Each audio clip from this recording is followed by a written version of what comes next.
जिल्हा परिषद व पंचायत समिती सार्वत्रिक निवडणूक 2026 या जाहीर झाल्या आणि पंढरपूर तालुक्यामध्ये अनेक राजकीय नेत्यांनी आपापल्या भागातील आपापल्या गणातील आपले उमेदवार निश्चित केले. राजकीय पक्षातून उमेदवारी न घेता अशाच प्रकारे गुरसाळे गणातून समाजसेवेची आवड असणारे रामचंद्र गायकवाड हे देखील अपक्ष म्हणून उभे आहेत आणि सर्वसामान्य गोरगरीब जनतेसाठी ते वारंवार आपला लढा उभा करीत आहेत आणि या लढ्यामध्ये त्यांनी कोणत्याही पक्षाचा झेंडा हाती न घेता अपक्ष म्हणून आपला उमेदवारी अर्ज दाखल केला आहे आणि अनेक वेळा त्यांच्यावरती सर्वसामान्य गोरगरीब जनतेला न्याय मागण्यासाठी गेल्यानंतर अनेक वेळेला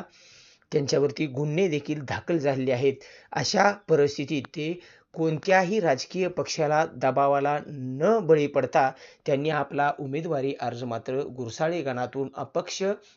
भरला आणि तो कायम ठेवत आता त्यांनी या गणातील प्रत्येक गावामध्ये आपल्या प्रचारामध्ये आघाडी घेतली आहे आणि या गणातून रामचंद्र गायकवाड हे निवडून येणार हे मात्र आता निश्चित आहे. त्यांना या गणातून प्रत्येक गावातून मतदारांचा वाढता पाठिंबा मिळत असल्याचे आपण पाहत आहात. त्यामुळे येणाऱ्या निवडणुकीमध्ये रामचंद्र गायकवाड हे मात्र आता गुलाल आपल्या अंगावरती घेणार हे मात्र निश्चित आहे.